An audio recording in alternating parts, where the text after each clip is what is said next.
అల్లు అర్జున్ అరెస్టుపై ఓ national channel ఇంటర్వ్యూలో CM Revanth Reddy ఘాటుగా స్పందించారు. సినిమాలు తీశారు, సంపాదించుకున్నారు, అంతేగా సరిహద్దుల్లో ఏమైనా యుద్ధాలు చేశారా, విజయాలు తెచ్చారా అంటూ కామెంట్స్ చేశారు. తప్పు ఎవరు చేసినా తప్పే, చట్టం తన పని తాను చేసుకుపోతుందన్నారు. కారులో వచ్చి సినిమా చూసి వెళితే ఎటువంటి సమస్య ఉండకపోయేది, కానీ కారులో నుండి బయటకు వచ్చి చేతులూపి హడావిడి చేశారని వ్యాఖ్యానించారు. నా ఫేవరెట్ హీరో కృష్ణ అన్న రేవంత్ రెడ్డి ఇప్పుడు తానే స్టార్ ని అన్నారు. తనకే ఫ్యాన్స్ ఉంటారు, ఉండాలి కూడా అంటూ వ్యాఖ్యలు చేశారు. అంతకుముందు చిట్చాట్లోనూ రేవంత్ రెడ్డి కీలక వ్యాఖ్యలు చేశారు. చట్టం ముందు అందరూ సమానమేనన్నారు. అర్జున్ అరెస్టు నేపథ్యంలో రేవంత్ రెడ్డి స్పందించారు. ఇందులో తన జోక్యం ఏమీ ఉండదన్నారు.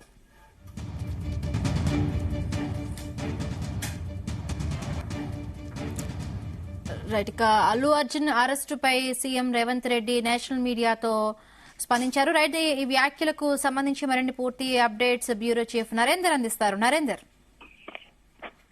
రైట్ బిందు, ఒక పక్క అల్లు అర్జున్ మధ్యాహ్నం 12 గంటలకు అరెస్ట్ అయిన నేపథ్యంలో దాదాపు 8 గంటల పైగా సిటీలో హైడ్రామా కొనసాగుతుంది. మరోపక్క మనం చూసాం, చిక్కడపల్లి పోలీసులు అక్కడి నుంచే ఇంటి నుంచి చిక్కడపల్లి తీసుకురావడం, అక్కడి నుంచి గాంధీ హాస్పిటల్, అక్కడి నుంచి చంచల్ కూడా తీసుకెళ్లినట్టు నేపథ్యంలో మరి కాసేపట్లో ఆయన బయటకు వస్తున్న నేపథ్యంలో మనకు ఉదయం నుంచి పెద్ద ఎత్తున స్పెక్యులేషన్స్ వస్తున్నాయి. ఒక పక్క పొలిటికల్ ఆస్పిరెన్సీ, అంటే పొలిటికల్ సంబంధించినటువంటి ఉంది, దీంట్లో ఒత్తిడి ఉంది, అందుకనే పోలీసులు అరెస్ట్ చేశారు అన్నటువంటి చర్చ కూడా పెద్ద ఎత్తున నడుస్తోంది. అయితే దీని మీద మధ్యాహ్నమే ఒక చిట్చాట్ తరహాలో పార్లమెంట్ లో కూడా ఆయన మాట్లాడడం జరిగింది. పార్లమెంట్ బయట ఆయన వెళ్తున్న సమయంలో ఇక్కడ చట్టం తన పని చేసుకోపోతోంది, ఎవరు ప్రమేయం ఇందులో లేదు అనే విషయాన్ని ముఖ్యమంత్రి రేవంత్ రెడ్డి స్పష్టం చేయడం జరిగింది. దాని తర్వాత ఒక నేషనల్ ఛానల్ కి ఇచ్చినటువంటి ఇంటర్వ్యూలో కూడా ముఖ్యమంత్రి రేవంత్ రెడ్డి చాలా క్లియర్ కట్ గా ముక్కుసూటిగా మాట్లాడారు. సల్మాన్ ఖాన్ కావచ్చు, గతంలో కొంతమంది కూడా వివిధ సంజయ్ దత్ కావచ్చు, వివిధ అంశాల్లో అరెస్ట్ అయినటువంటి ఉదంతాలు ఉన్నాయి. ఇది ఒకటి మొదటి కేసు అలాంటివి ఏం కాదు. దేశంలో అంబేద్కర్ రచించినటువంటి రాజ్యాంగం అనుగుణంగానే చట్టాలు పనిచేస్తుంటాయి. చట్టం తన పని తాను చేసుకు వెళ్తున్నది. అల్లు అర్జున్ అరెస్ట్ చేశామంటున్నారు. అక్కడ చనిపోయింది మహిళ, సినిమా చూడడానికి వచ్చింది. అక్కడ మినిమం ప్రికాషన్స్ తీసుకోవడంలో థియేటర్ యాజమాన్యం కావచ్చు, లేదంటే అల్లు అర్జున్ కూడా వీళ్ళందరూ కూడా బాధ్యతారహితంగా వ్యవహరించారనేది కూడా స్పష్టంగా అర్థమవుతోంది. అది ఆమె కొడుకు కూడా ఇంకా జీవన్మరణ సమస్యతో బాధపడుతున్నాడు. ఒక మహిళ చనిపోయినటువంటి ఉదంతం పెద్ద ఎత్తున రాష్ట్రంలో చర్చకు దారితీసింది. ఈ సంఘటనతో పోలీసులు తన విధి నెరవేర్చినటువంటి పరిస్థితి గమనిస్తున్నాం. ఘటనపై క్రిమినల్ కేసు కూడా బుక్ అయింది. 10 రోజుల తర్వాత పోలీసులు అల్లు అర్జున్ ని అరెస్ట్ చేశారు.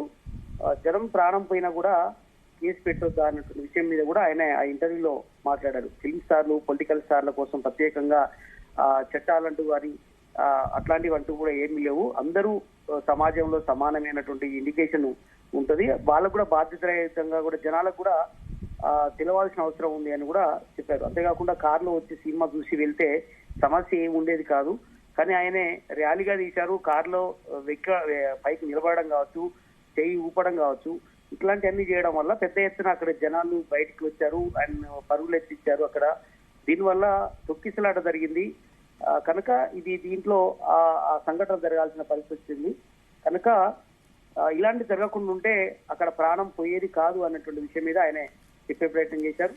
జనం పెద్ద ఎత్తున ఎగబడ్డారు కాబట్టి అది కంట్రోల్ చేయడం పోలీసుల వల్ల కాలేకపోయింది. వాస్తవానికి పోలీసులు కూడా అక్కడ పర్మిషన్ కోసం వీళ్ళెవరు కూడా పుష్ప 2కు సంబంధించినటువంటి యూనిట్ వాళ్ళు ఎవరు కూడా పర్మిషన్ తీసుకోలేదని ఇప్పటికే పోలీసులు కానీ ఏసీపీ కూడా చెప్పినటువంటి నేపథ్యం కూడా చూసాం. అదే సమయంలో రేవంత్ రెడ్డి కూడా అదే రకంగా వ్యాఖ్యలు చేశారు. అంటే పోలీసులు ఎంత జాగ్రత్త పడ్డా కూడా వీళ్ళు చేసినటువంటి పొరపాటు వల్ల అక్కడ కంట్రోల్ చేయలేని పరిస్థితి ఏర్పడిందని కూడా సీఎం చేస్తున్నటువంటి వ్యాఖ్యలు బట్టి అర్థమవుతుంది. అందుకే అల్లు అర్జున్ ఈ కేసులో A1 గా పోలీసులు బుక్ చేశారు. అక్కడ మహిళ ప్రాణాలు పోయినటువంటి సందర్భంలో ఎవరు బాధ్యత వహిస్తారు అన్నది కూడా ఇక్కడ ప్రస్తావించారు. నాకు చిన్నప్పటి నుంచి అల్లు అర్జున్ కూడా తెలుసు, అతనికి నేను కూడా అంటే కూడా తెలుసు. అయినప్పటికీ చిరంజీవి మామ, అది ముఖ్యంగా అల్లు అర్జున్ మామ చిరంజీవి గాని, అల్లు అర్జున్ కు పిల్లనిచ్చిన మామ చంద్రశేఖర్ రెడ్డి కూడా ఇప్పుడు ప్రజెంట్ కాంగ్రెస్ పార్టీలోనే ఉన్నారు. ఇక్కడ ఎవరు కక్షపూరితంగా వ్యవహరించట్లేదనే విషయాన్ని ఆయనే చెప్పే ప్రయత్నం చేశారు. అంతేకాకుండా అల్లు అర్జున్ భార్య కూడా మాకు దగ్గర బంధువు అవుతారనే విషయం కూడా రేవంత్ రెడ్డి ఇదే ఇంటర్వ్యూలో ప్రస్తావించారు. హోంశాఖ కూడా నా వద్ద ఉన్న నేపథ్యంలో పోలీసులు నాతో టచ్ లోనే ఉన్నారు. సంబంధించిన తన రిపోర్ట్ కూడా నాకు తెలుసు, ఏం చేశారు, ఆ రిపోర్ట్లు ఏం రాశారు అనే విషయం కూడా నాకు తెలుసు అనే విషయాన్ని కూడా చెప్పారు. బట్ అంతేకాకుండా చనిపోయినటువంటి రేవతితో పాటు ఆయన కొడుకు కూడా ఇంకా ఆసుపత్రిలో జీవన్మరణ సమస్యతో కుట్టుమిట్టాడుతున్నారు, కోమాలో ఉన్నాడు అన్న విషయాన్ని కూడా రేవంత్ రెడ్డి ఇదే ఇంటర్వ్యూలో ప్రస్తావించారు. సినిమా కోసం పైసలు పెట్టారు, పైసలు వాళ్ళు సంపాదించుకున్నారు, వాళ్ళ కోసం ప్రత్యేకంగా దేశం కోసం చేసింది ఏం లేదు సినిమా స్టార్లు అంటూ ఆ ఇండికేషన్ ని అది అల్లు అర్జున్ ఉద్దేశించి కావచ్చు, మొత్తానికి సినిమా ఇండస్ట్రీని ఉద్దేశించి, హీరోలను ఉద్దేశించి ఆయన మాట్లాడారు. వాస్తవ ఆ మాటకు వస్తే సినిమా హీరో, ముఖ్యంగా హీరో కృష్ణ, చనిపోయినటువంటి కృష్ణ నాకు ఫేవరెట్ హీరో, ఆయన ఇప్పుడు లేరు, ఇప్పుడు నేను కూడా ఒక స్టార్ లాంటి వ్యక్తిని అనేటువంటి విషయాన్ని కూడా ఆయన ఇందులో ప్రస్తావించారు. ఏదైనప్పుడు కూడా రేవంత్ రెడ్డి అలా ఉదయం నుంచి 2 సార్లు స్పందించారు. అల్లు అర్జున్ అరెస్ట్ తర్వాత జరిగినటువంటి పరిణామాల నేపథ్యంలో ఒకసారి చిట్చాట్ లో మాట్లాడారు. చట్టం తన పని చేసుకువెళ్తోంది, ఇందులో ఎవరి ప్రమేయం లేదు, ఇలాంటి పొలిటికల్ ప్రెషర్ అంటూ ఏం లేదనే విషయాన్ని కూడా మధ్యాహ్నం చెప్పారు. ఇప్పుడు కూడా కాసేపటి క్రితం ఒక ఛానల్ కి ఇచ్చినటువంటి ఇంటర్వ్యూలో కూడా రేవంత్ రెడ్డి కుండబద్దలు కొట్టినట్టుగా మాట్లాడినటువంటి సందర్భాన్ని మనం అర్థం చేసుకోవాలి. ఏదైనప్పుడు కూడా ఉదయం నుంచి జరిగినటువంటి హైదరాబాద్లో అల్లు అర్జున్ చేసినటువంటి అప్పటి పొరపాటు సంధ్య థియేటర్ జరిగినటువంటి ఘటన నేపథ్యంలో ఆయన ఈ రకంగా చెంచల్గూడ జైలు వరకు వెళ్లాల్సిన పరిస్థితి ఏర్పడింది. దీంట్లో మిశ్రమ స్పందన వస్తుంది. బిందు ఒక పక్క ఫ్యాన్స్ కొంతవరకు బాధపడుతున్నప్పటికీ కూడా చాలా మంది న్యూట్రల్ పీపుల్ కావచ్చు, సాధారణ జనాలు కావచ్చు, చట్టం ముందు అందరూ సమానులే అన్నటువంటి ఓ ఇండికేషన్ అయితే పోలీసులు ఇవ్వగలిగారనేది అర్థం చేసుకోవాలి.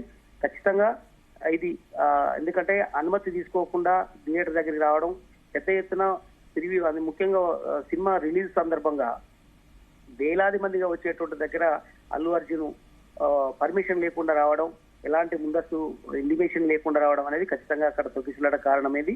ఖచ్చితంగా అదే విషయాన్ని జడ్జి కూడా ప్రస్తావించారు, పీపీ కూడా ఇదే విషయాన్ని కూడా ప్రస్తావించారు. ఏదైనా కూడా లాలో ఉన్నటువంటి ఇష్యూస్ కావచ్చు, వారి సెక్షన్ల ప్రకారం ఆయనకు మధ్యంతర బెయిల్ వచ్చినటువంటి పరిస్థితి మనం చూస్తున్నాం. వాస్తవానికి నాంపల్లి కోర్టు ఆయనకు 14 రోజుల రిమాండ్ చేసింది. దాని తర్వాత హైకోర్టులో వేసినటువంటి పిటిషన్ నేపథ్యంలో ఆయనకు ఊరట లభించినటువంటి పరిస్థితి ఉంది. మొత్తానికైతే ఒక సినిమా స్టార్, మొత్తానికి ఒక స్టార్డమ్ గా ఉన్నటువంటి పేరు తెచ్చుకున్నటువంటి మొత్తానికి పుష్ప 2 హీరోగా ఉన్నటువంటి అల్లు అర్జున్ ఈ రోజు అరెస్ట్ అయ్యి ఒక రోజంతా కూడా ఆయన చుట్టే మొత్తం జరిగినటువంటి పరిస్థితి మనం చూడాలి. ఓకే నరేందర్.